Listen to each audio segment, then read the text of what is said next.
Hey, ACA Bio. This is your lecture for the evolution of vertebrates. So I'm just going to hit some of the highlights that were in the textbook and make sure you have some really good visuals for everything. All right, so how did we even get to vertebrate chordates? So there was two main steps that led to the transition between invertebrate chordates and vertebrate chordates. So the first was the origin of tetrapods. So tetra means four, pods mean limbs. So as we moved through with fish, we got some organisms like Tiktaalik, which had limbs in the front, and this allowed us or chordates to move out of the water and onto land. The next big thing is the evolution of the amniotic egg. So you can see here is a fish egg, and then we have reptiles and birds and mammals' eggs. And both the reptiles, birds, and the mammals are all amniotic eggs, even though mammals give live birth. And just it has a lot more. An amniotic egg allows for more nutrients and more stability for the embryo and the fetus to develop. So both of these evolutionary steps really freed our terrestrial animals from their dependence on water for both fertilization and embryonic development. So it allowed our organisms to be more terrestrially based versus aquatically based. All right, some other things is how our sources of keratin have evolved. Fish scales are all made out of a protein called keratin. And as we have developed into different vertebrates, our sources of keratin have become varied. Birds, their feathers are made out of keratin. Any organism that has horns or hooves, those are all made out of keratin, as are beaks. But also body hair, human head hair, all of our hair on our body, and our nails, all of these are sources of keratin, and they mark our vertebrates. All right, so in chordates, we have five main features that appear during development. Four are shown in this picture, and then the fifth is written below. So let's move through each of these four. So a notochord. In vertebrates, the notochord is going to be replaced by the vertebral column, which will be the spine. Okay, and you'll notice that the notochord is below the dorsal hollow nerve cord, which is the next structure. So the dorsal hollow nerve cord is behind the notochord, which is why it's called dorsal. And in vertebrates, this is going to develop into our central nervous system or our brain and our spine. All vertebrates are going to also have pharyngeal slits. These invertebrate fish, these will become gill supports. So they're often called pharyngeal gill slits. But in jawed fish, these pharyngeal slits are actually going to become the supports that will form the jaw. And in tetrapods, they are going to be the components of the ear, the tonsils, and the thymus gland. Our fourth structure that you can see in this picture is the postanal tail. In aquatic vertebrates, so fish, this is a source of locomotion. Okay, so allowing our aquatic vertebrates to move through the water bodies. But in some terrestrial vertebrates, they have multiple uses. They can help with balance, they can help in courting, and they can also help signal danger. But in humans, our tailbone is our coccyx, and this is a vestigial structure. So it's a structure that's not entirely developed or used now. There is some debate as to how much it is used as far as sitting in posture, but it is considered a vestigial structure.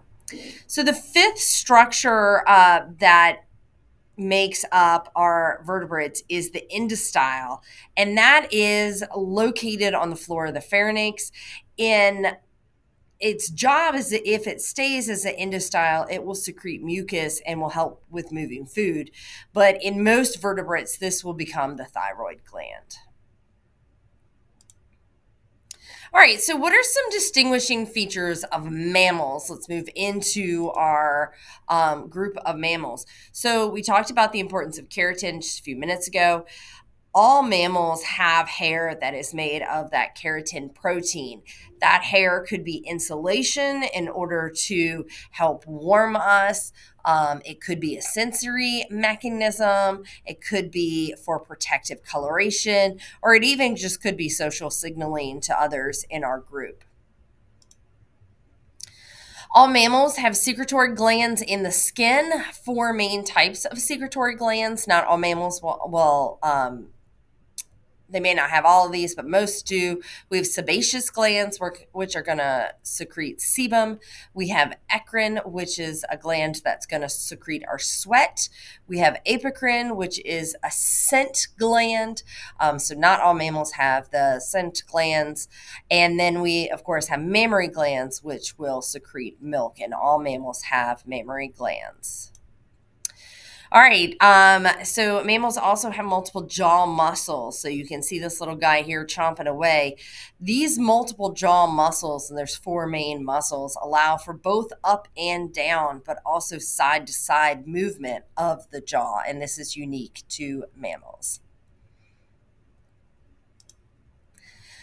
All right, so the arrangement of our jaw and ear bones. Mammals have one lower jawbone that connects to the skull, so just one solid mandible that connects to the skull. And we have more ear bones than other vertebrate animals. So you can see here there are 3 ear bones in this picture. Teeth. So mammals have different types of teeth. So you can see here there are 4 main human types of teeth. Not all mammals have all of these, but mammals do all have multiple types of teeth. But we also have 2 sets of teeth. So we have what's called the baby or deciduous teeth and the permanent or adult teeth. And then the last thing that we have here is a heart. Mammals have a 4-chamber heart and an area called the pacemaker. The pacemaker is the sinoatrial node, and this is cardiac cells that actually control the heartbeat. All right, so there's 3 main types of mammals. Let's see if I can get this a little smaller. 3 main types of mammals. The first is the monotreme. This is what I consider to be the most often forgotten of the mammals. Monotremes lay eggs rather than giving birth to live young, but they have all of the other features of mammals, including producing milk for their young. So their eggs are more reptilian-like than they are bird-like. So they're a soft, leathery shell. And then they will also need the milk to continue development after they hatch from the eggs. Marsupials, their young are actually still at a fetal level at birth. And most marsupials, not all, but most, have a pouch for the young to reside in where they continue to develop and receive milk. And then, of course, we have placental. Placental mammals have their fetus grow and develop inside of a placenta, which is why they're called placental. And that placenta is inside of the mother. So the fetus will continue growing inside of that placental sac, receiving all the nutrition until it is mostly developed or fully developed in the case of everything but humans, in which it will be born. All right, so let's drill down a little bit more into other orders within the class of Mammalia, and specifically the primate order. So you can see here that the primate order includes lemurs, tarsiers. It includes both what we call Old World and New World monkeys. And then the last few sections or groupings are of the ape family. So gibbons, orangutans, gorillas, chimpanzees, bonobos, and humans are all. So all of these are within the primate order. So, what are some characteristics of primates? Well, primates have adaptations for climbing trees. So, we have what's a rotating shoulder joint, and you can see this here in I think it's probably a chimpanzee, swinging back and forth. So, that ability to rotate our shoulder joint allows us to climb trees or swing from tree to tree.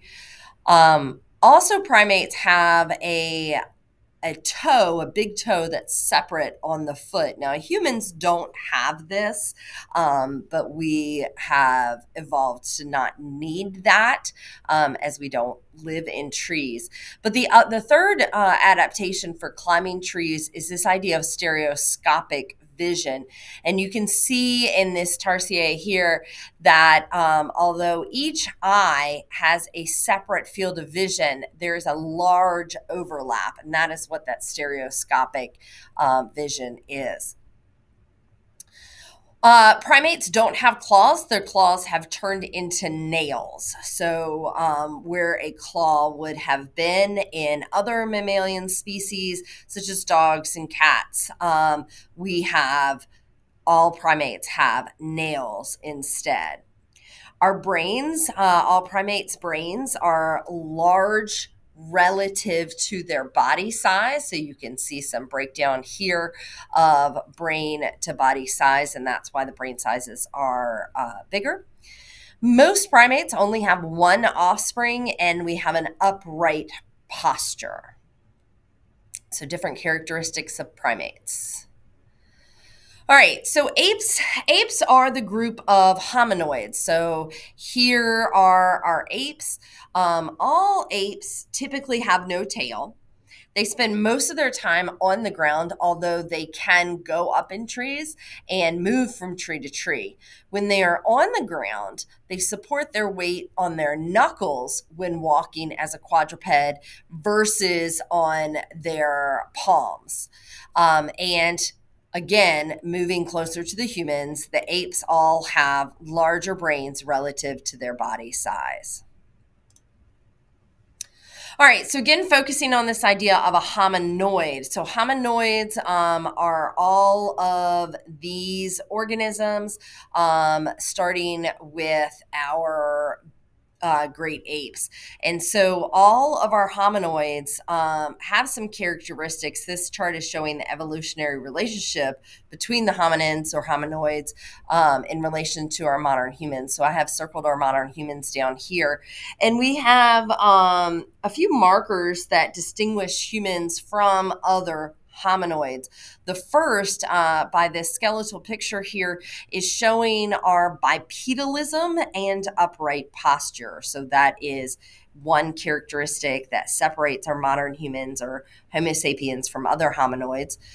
Again, we have an even larger brain size relative to body size. And then this idea of an opposable thumb is not evident in most of our other hominoids. All right, so let's talk about the difference between a hominoid and a hominin. So hominin is this area right here. So the whole chart or phylogenetic tree is showing all of our hominoids, of all of our ape family. But a hominin is a species starting here all the way to the end that evolved after the split of the primate line. So you have your split of your primate line. Here is where your chimpanzee split off. And hominids are more closely related to the current human down here, Homo sapiens, rather than to the chimpanzees. So even within this area over here with the earlier branches, they are more closely related to Homo sapiens than they are to the chimpanzee. All right, so that was a little quick and dirty of our chapter 29, our Evolution of Vertebrates lecture. And let me know if you have any questions.